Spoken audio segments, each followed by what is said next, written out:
Welcome to Keeping It Green, a podcast for ornamental plant professionals and enthusiasts, with hosts Margaret Pickoff, Tom Butzler, and Tim Abbey.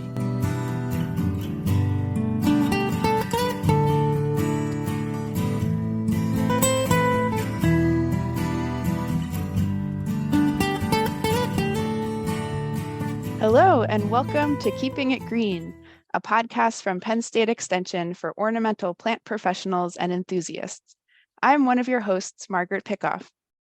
I'm a horticulture educator with Penn State Extension, and on each episode, I'll be joined by one or two of my colleagues on the green industry team as co-hosts. On today's episode, my co-hosts are Tom Butzler and Tim Abbey. Hi, Tom and Tim. Hey, Margaret. Tom, good to Tim. see you both again. Thanks for being on today. And on today's episode, we will be joined by our colleague, Krystal Snyder from Penn State Extension. But before we get to our interview with Krystal, we'll start out with a quick check-in about what we extension educators are seeing out in the field or what we're thinking about at this time of year. So starting with Tom, what are you doing or seeing or thinking? Well, with this warm weather, the past couple podcasts, we've talked about, how this is affecting plants. And I got to tell you, it's affecting me also. We had some of that nice weather about 2 weeks ago, and I went out for a long bike ride, and I forgot my age, and I forgot we're coming out of winter. So right now I'm undergoing physical therapy for that 2-hour bike ride. So there we are. You're paying the cost. Yeah. Nice that you were able to get outside. It was really, really beautiful and spring-like. Yeah, it's nice today. A little chilly, but the sun's out, so we're getting there. Nice. Tim, what about you? 2/3 of the way through winter meeting season. So either out, giving talks or running them. And that, I think for most of us that runs through most of March. And then it's, then we're back to the outdoor fun type stuff. Yeah, that's great. I actually got to go out in the field yesterday, I have a plant mystery on my hands with this arborvitae issue that we're seeing here in Southeast Pennsylvania, where multiple arborists in the area are reporting branch dieback on arborvitae, multiple different cultivars and over different counties. And so I went out yesterday to take a look at some of these trees. And wasn't able to diagnose anything in the field, but was able to get some good photos and samples. And it just felt so good to be working outside again. And so it made me excited for the spring season. But more to come. If we solve that mystery, I will certainly share it. Yeah, absolutely, Margaret. That's like a workhorse in our Pennsylvania landscape. So I'd be kind of curious to see what's going on. It is. We have a couple of ideas about what it might be, but nothing confirmed yet. So we'll rely on Sarah May at the Plant Disease Clinic to do some testing, and hopefully we'll get some answers because it is a staple of our landscape here. Well, cool, great. Let's bring on our guest for today, Krystal Snyder, who is a horticulture educator like us on the green industry team at Penn State Extension. We have the pleasure of working with Krystal all the time, and she's wonderful. So welcome, Krystal. Thanks for having me today. Yeah, thanks for being here. So I think we'll start out, if you could just describe what your role is with Penn State Extension, and it's similar to ours, but different in some ways. So yeah, what do you do for the green industry team? Yeah, so for green industry team, I do a lot of work with greenhouses, mostly greenhouse floriculture. So all those folks who grow bedding plants and perennials and things like that. I do a lot of work with hydroponic crop production, a little bit of cut flowers, a little bit of industrial hemp. And most of the time, my kind of specialty is plant nutrition. So, right now growers are calling me and being like, hey, we got our water tested. Can you look at it and let us know what we need to be doing with our fertilizer for this year and things like that. Great. Yeah. So you worked for a fertilizer company for a while before coming to Penn State Extension. And so I kind of think of you as our fertilizer person. And so, yeah, can you describe, I guess, so people, what are the questions that they're asking you at this time of year? And what are some of the challenges that people deal with in terms of nutrient management? So right now, a lot of people are just opening up their greenhouses and they're getting their water tested to make sure it hasn't changed too much in the year before, or maybe 2 years ago when they got their water tested last. And really what they're looking for is to, kind of maintain adequate plant nutrition, but also making sure that like their pH and their alkalinity are in check, because if those are out of whack, then all of that money they're spending on fertilizer isn't getting to the plant. And that's a really big situation. So right now it's mostly that just folks calling in and saying, hey, I got my water tested. Do I need to change my acid? Do I need to add acid? What kind of fertilizer do you think I should purchase from my supplier? And things like that. And then as the season goes on, sometimes it changes a little bit. Depending on what kind of media they use, or what plant varieties they're getting in, that might change what fertilizers they're using or something like that. In the greenhouse industry of floriculture, we're seeing a lot of issues with soilless media, so peat-based medias. We've had 2 not great peat harvests in the last 2 years. So the peat supply is down, and we're looking at alternate forms of inert medias to add into our soilless medias. So, hey, Krystal, you had mentioned that you're working with folks on nutrients and availability and water. With the cost of inputs increasing, have you found that growers are paying a little more attention to their water so that they can, their fertilizers are used more efficiently, or? Yeah, for sure. A lot of growers are looking at the cost of fertilizers. The cost of fertilizers are up a lot Right. In the past 2 years. Somebody told me it was at least, double the price in some aspects. So yeah, growers are really looking at water, and they're looking at that management of how much fertilizer do we really even need? Some of these recommendations are older recommendations, and they're trying to say like, okay, maybe we could feed a little bit less and still get the same results and eventually just save some money on those inputs as well. Or maybe, growing a little bit cooler or things like that too. Krystal, I'll expose my lack of knowledge about all of greenhouse production, but that's why you call me, right? Exactly. If it was pest related, I could probably handle it, but when it's nutritional, I'm out of my league. Are organic based fertilizers used at all in, like a greenhouse setting? Occasionally, yes. Especially if people are growing herbs or vegetable transplants and things like that. Floriculture based, it's few and far between, and it's really because people don't want to pay the premium for organically grown petunias or daisies or things like that. But if it's an edible plant or an edible, like I said, herbs or edible flowers, maybe, then some growers will use some organic based fertilizers.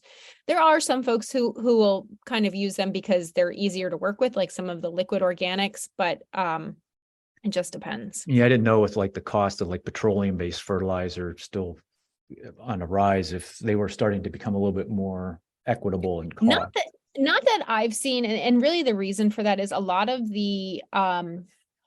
greenhouses use soilless medias, and they don't have the microbes in soilless medias to change over the nitrogen forms of organic fertilizers into plant available forms. So when there's a grower, say a greenhouse grower, who is having issues and they suspect that it's a nutrient problem and they call you out to their operation, what sorts of tools do you bring with you, and what kinds of testing do you run, and what do you look for generally? Oh, okay. That's a great question. So I have, I tell all of my growers that they should have these at their own locations, but sometimes they don't listen to me. But, everybody should have a pH and an EC meter. So that is definitely something I bring. Actually, I bring 2 because I don't always trust that one is going to be right. So I always make sure they're well calibrated. I bring both of those.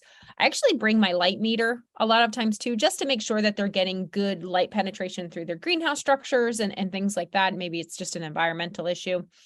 And what I normally will do is I get there, I go through their greenhouse, I look at what's kind of going on. I'll pick up a pot and I'll tap it out. I'll look at the root system and see if they're having any like root disease issues or if the roots are white and healthy. And then what I do is I do what's called a pour through. And this is like kind of the best insurance that growers can do. And I really suggest that people do this once a week in their crops. But you take a pot that's been irrigated and fertilized about an hour or 2 hours ago, and you put it in a saucer and you put a prescribed amount of water depending on the pot size. And what happens is that most people use DI water or like a super pure water source, and then they'll push it through. And what happens is that clear water will push out the fertilizer salts in the media itself, and then you can catch that leachate and test it for pH and EC, and then you can kind of see where you're at, based on that. And if it's really low, maybe it's a geranium, and like as an example, geraniums like pH is closer to like 6.5, 6.7. And if I go through and their pH is really, really low, like I'm like, okay, well, we need to bring up your pH and things like that. And I have some tools to do that, but most of the time I will recommend that a grower will send out their media and their tissue to the lab to get tested. And we can get that turned around pretty quickly and then make decisions based on that. Nice. And And you that's the mentioned same. Go ahead. Oh, just to add on to that, that's the same lab that does the soil testing. That's the agricultural analytical lab. So they do plant tissue testing for nutrient analysis and different soilless media testing as well. Is Yep. that also where they do water testing? They do water testing there as well. Yep. Okay. So, Krystal, with that pH meter, what is your recommendation on calibration? Is once a year fine? Oh And then my the calibration- goodness. What's that? No. Okay. And then also the stuff you calibrate it with. What are we looking Yes. at with that? All right. So actually I've changed the way I do this. So I used to buy the bottles of calibration solution. Yes, that's And what I did too. They last about a year once they're opened, the calibration solutions.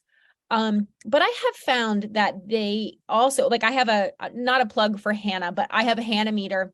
I buy their calibration solutions now in these little pouches, and it's a Yes. one-time use pouch. So I know that it's good and I know that it's ready to go, and I just test them. And I actually, in the season, I calibrate at least once a week. Oh, once a week. Okay. I'll calibrate a couple times throughout the growing season, but not that Mhm. often. So I probably ought Yeah. to step that up. And yeah, I noticed that last time I ordered or was looking at that material that they come in those like a foil packets, Yep. And pouches. it's a lot nicer too, because like I said, then you don't have to have an extra cup to put it in. I just rip off the top and I stick my probe in and I calibrate and kind of be done. And that's another good thing too. You should always be doing at least a 2-point calibration on pH meters. So a lot of folks will do 4 and 7. I actually do 4 and 10. And the reason for that is we do have a lot of waters that are over a pH of 7 here in Pennsylvania. So I do mostly water testing. So because that pH is right at the line of calibration, I pick a higher calibration point to make sure I'm hitting all of those targets.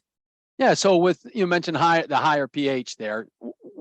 What are you recommending, or what are growers using to bring that pH down? What acid or Yeah, flowers? So here, most growers will use sulfuric acid. Yeah. And the reason for that is it's really easy to buy. You can buy it at fertilizers, like grower supply shops. You could buy it at the auto parts store, battery acid and things like that. And it just depends on what percentage you're picking up as how much you're going to use. It also adds sulfur to water, which is nice because a lot of our waters here in Pennsylvania don't have a lot of sulfur in them. And a lot of fertilizers don't have a lot of sulfur because they can't get it in the bag. There's just so much stuff in there. So that's a really good option. Organic growers will use citric acid, but you have to use a lot of citric acid to get your pH down. And it does grow mold in stock tanks. So unless a grower has to use citric acid, I try to steer them closer towards sulfuric acid. Now there is nitric acid on the market, but there's like 2 suppliers in the whole country, and one is in New York, but it's really difficult to source and it's dangerous.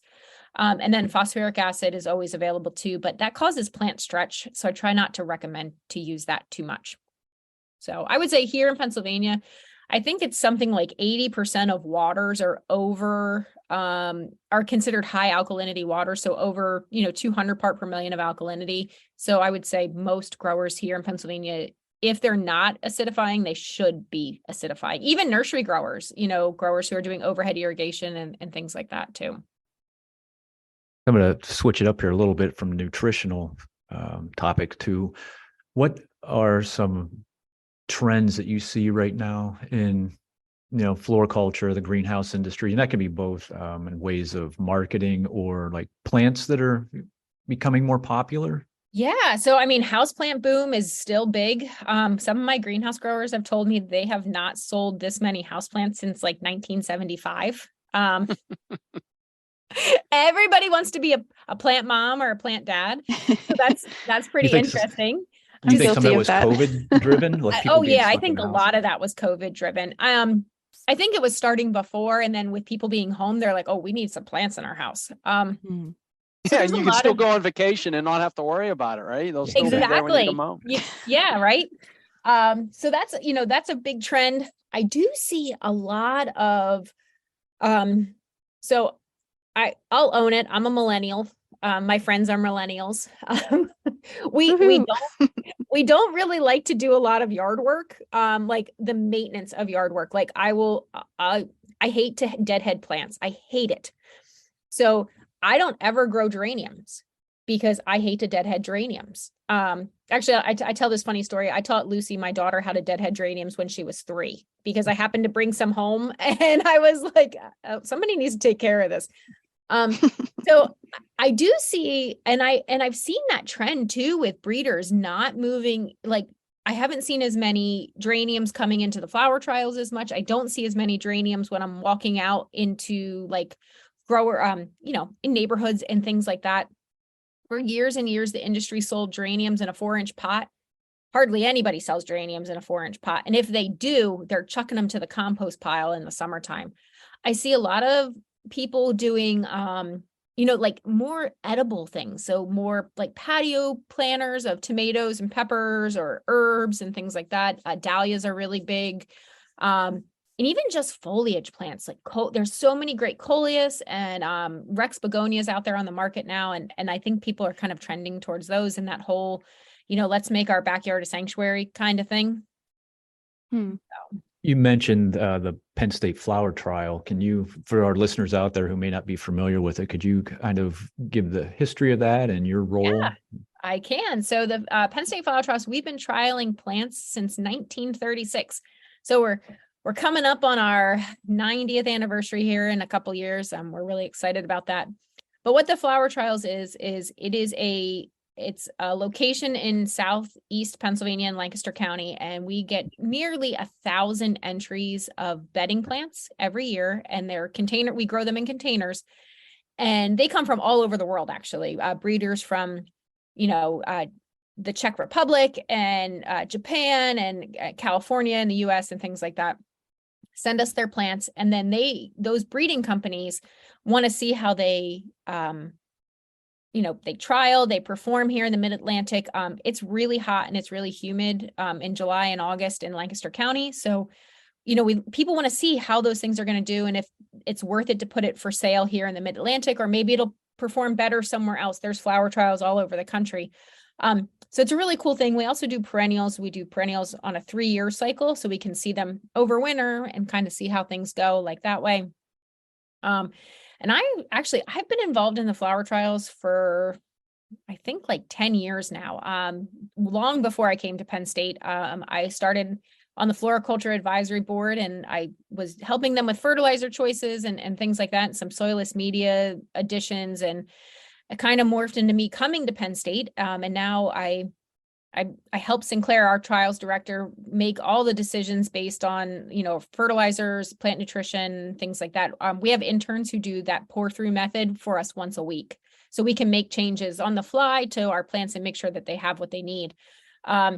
And I produce all of the flower trial video series. So that's a fun little thing to do, where I go out into the flower trials with Sinclair and we talk all about what looks great, or, maybe what is struggling now, but will look really good in August and October and things like that.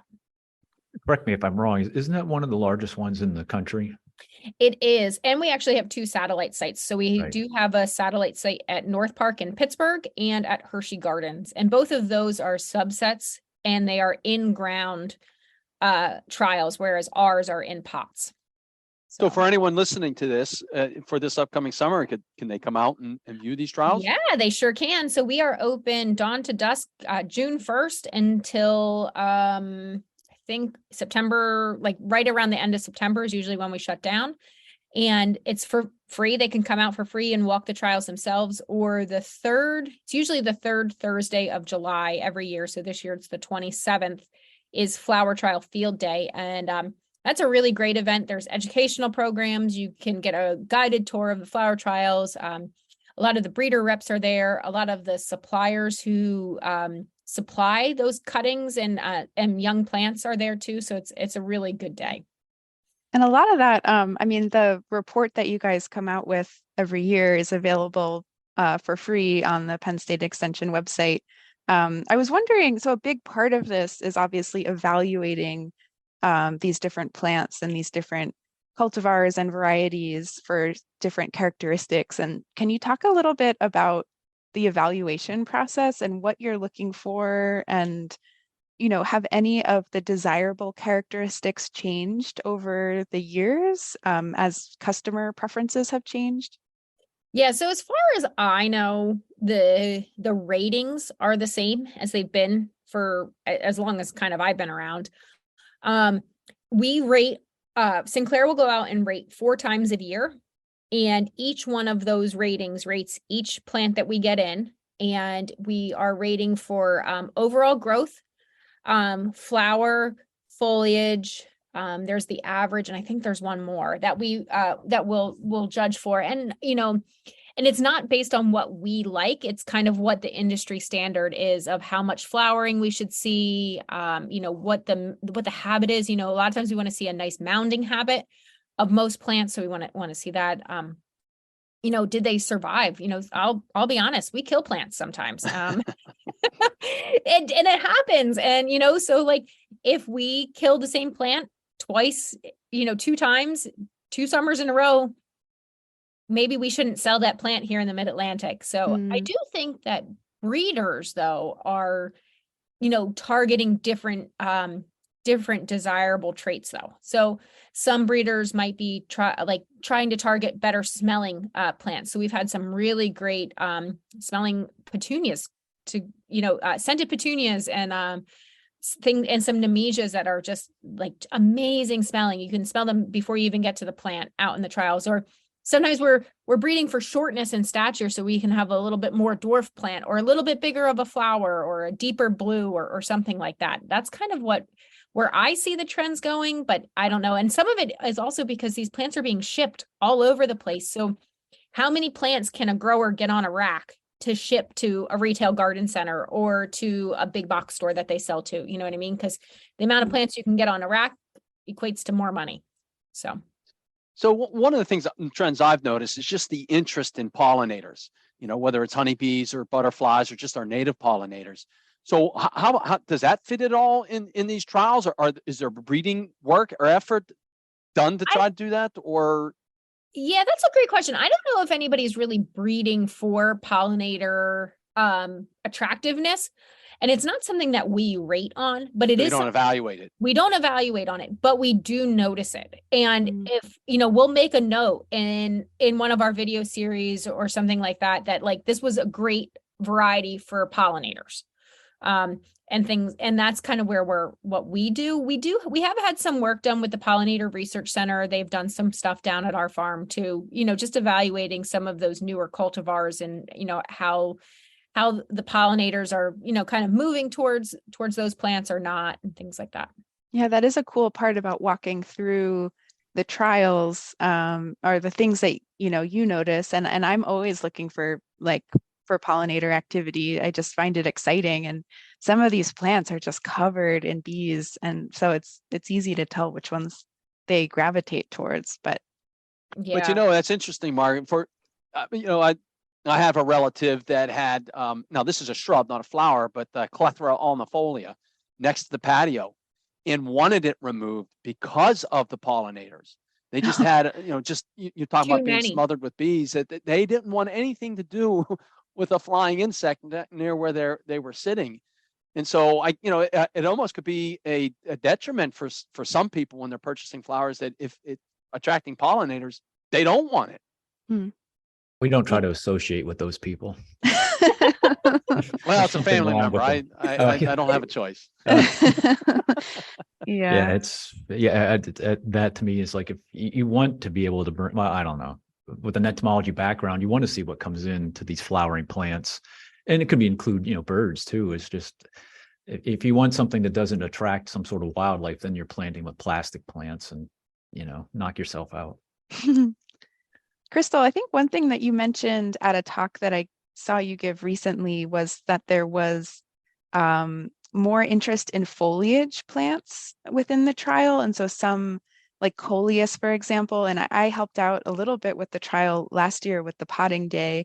And there were so many different varieties of coleus and all different colors and multicolored. And the focus was really not on the flowers. I think some of them maybe don't even flower, but just this amazing decorative foliage.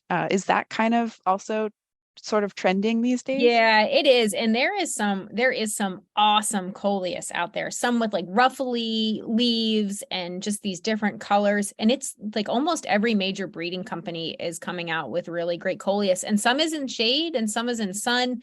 And people are using them as just like a statement plant in like one big planting, or like as a filler in a combo plant and things like that.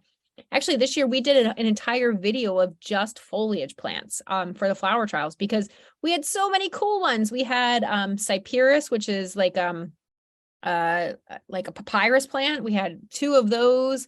We had a really awesome curly juncus. We have all of those Rex begonias, which is the same thing. They're not being bred for their flowering at all. It's just their foliage. So yeah, I think it's like, kind of trying to add some like texture and interest into plantings, and, not detract from some other flowering plants as well. Yeah, because I think that's something that I've noticed design wise, is that I'm seeing a shift maybe it has to do with interest in pollinators and wildlife, attracting wildlife and supporting, all the living critters in the ecosystem, but kind of a shift away from large blocks of colorful annuals in sort of like a row towards a more maybe natural looking landscape that has a different foliage and different textures and different flower sizes. And so I kind of wondered, if that was kind of part of it as well. Yeah, it's almost like a simulated meadow is kind of like what I've been seeing too in some design trends and things like that. Yeah, that's cool. I may have missed it, Krystal, but do you also evaluate for pest, insect activity, and not pollinators, but whether it be scale like or disease and things like that? Yep, we do. We don't report out that, but it is something that we do make note of too. So like a really good example is, I don't know how long ago it was, maybe 8 years ago, there was impatiens downy mildew. Maybe it was longer than that. I don't know. It seems like it all floats together. Blur together. But, it was like people went out and their impatiens looked great, and the next week they were melted into the ground and they were awful. And now we have resistant varieties. We have 2 resistant varieties. One is Beacon and one is Amara. One's from Syngenta and the other one's from Ball. And it's really cool because you can have those, traditional impatiens planted that get downy mildew and these resistant varieties right next to them, and we're not seeing any disease transmittance. So that is something that we are on the lookout for, and things like that too. A question about, I guess I'll change topics again. And you probably meet people who want to start in some sort of farming, but we'll say specifically, greenhouse production.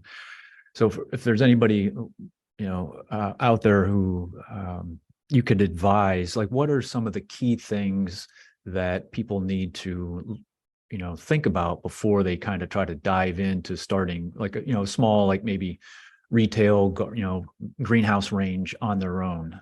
Like, I guess where are they going to make their first big mistake? And how do you prevent that from happening? The first big mistake is purchasing property. And this is why it's not just purchasing but the property you purchase. So before you purchase a property to have a greenhouse range or a farm or whatever, you should get the water tested. And the reason for that is there are some naturally occurring salt veins here in the state of Pennsylvania, all across the country. And if that water has a lot of sodium and chloride in it, it may not be conducive to growing plants. And then you're faced with, well, what do I do? Do I tap into the municipal system if it's available? Do I, try to catch rainwater? Do I put in an RO system for reverse osmosis? So water test, that's the first big mistake. Get your water tested.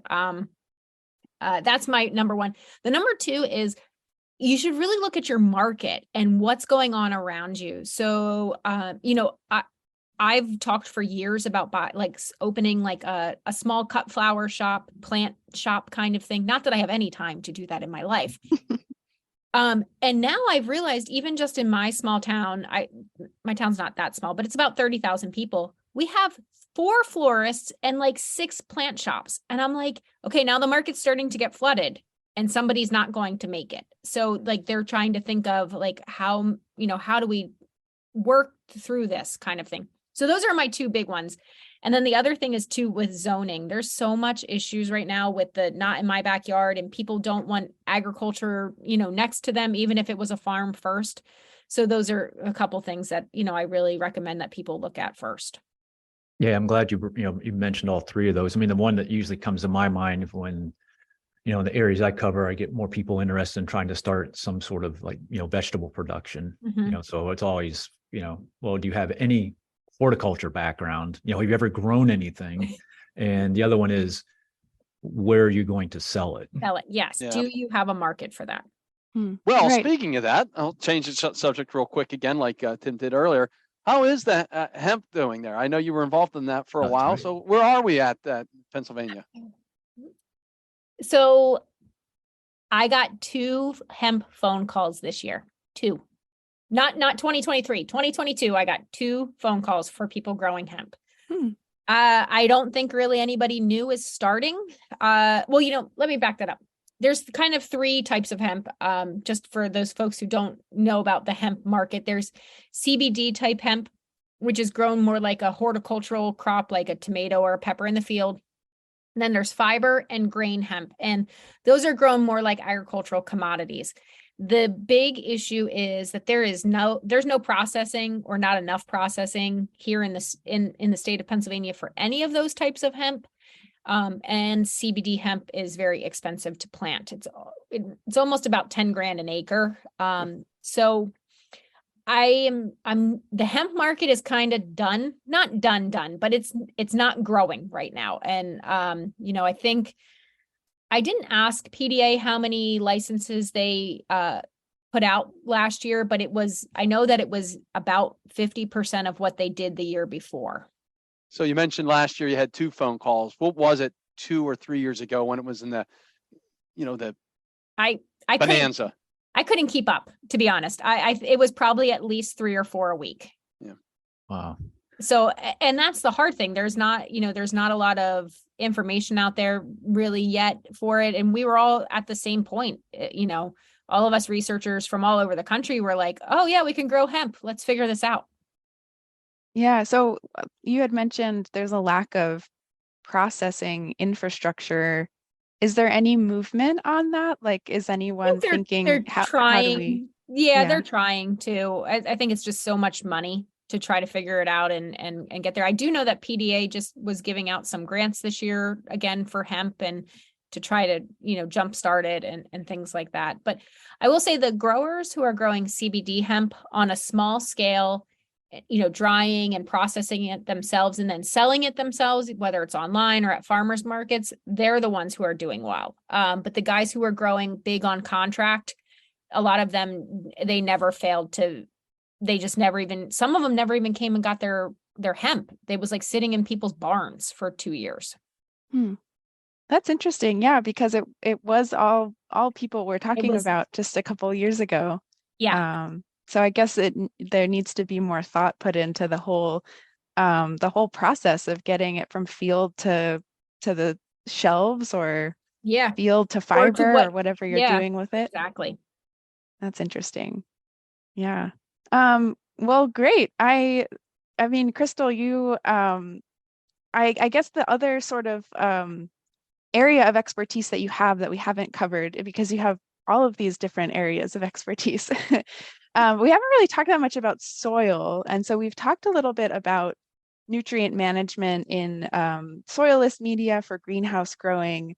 But do you also, field questions from growers who are growing in regular old soil and how to manage nutrients in an outdoor system, or do you kind of focus more on greenhouse growers or Well, it really depends. I do have a handful of greenhouse growers who also, grow some vegetable crops and things like that.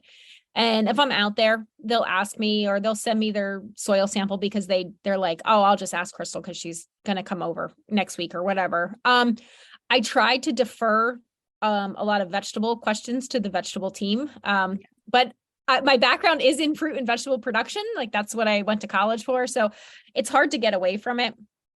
But I will always look at a soil test for anybody. It doesn't matter what kind of soil it is, because I do think that that's a really important thing to be able to interpret and to help growers and farmers interpret them. I do have a couple field grown nursery growers, and I have some lavender growers who grow in field soils as well. And I do work with them quite a bit. Awesome. Well, great. Krystal, this has been so fun. And I mean, you cover such a wide range of topics, and you're such an enthusiastic educator and speaker. And so it's very easy to get excited about the things that you talk about. So we like to end our episodes with a personal question of our guests. And so we would love to know what you like to do when you're not working. Oh, so I'm really bad at doing stuff in the wintertime because it's cold and nobody likes to ski with me in my family, and I don't like to ski by myself. So I don't have any good winter hobbies, but spring, summer, fall, you can almost always find me at the river. I have a paddle board. So I'm usually, when I leave the office around 4:30, if my little person has somewhere to be, somebody takes her there, and then I go to the river and I paddle for about an hour. I call it paddle hour. And I paddle up and I float back down, and or we're on our boat kind of thing. That's what we do most of the time when it's really warm. And I have started to become a hobby winemaker. So that's a lot of fun. I just bottled French Bordeaux, and I just have some Riesling fermenting right now. So it's what I keep myself busy doing too. That's a lot of fun. Wow. That sounds awesome, and such a nice summary vision of going out on your paddleboard, coming home to some wine. Yeah, right? Yeah, that sounds really lovely. Don't forget, we do have a team meeting in a couple of weeks. You can always... I know, but my bread won't be ready for then. It's bottle aging. It won't be ready till Thanksgiving. Oh, okay. Maybe the next team meeting we'll all enjoy your homemade wine together.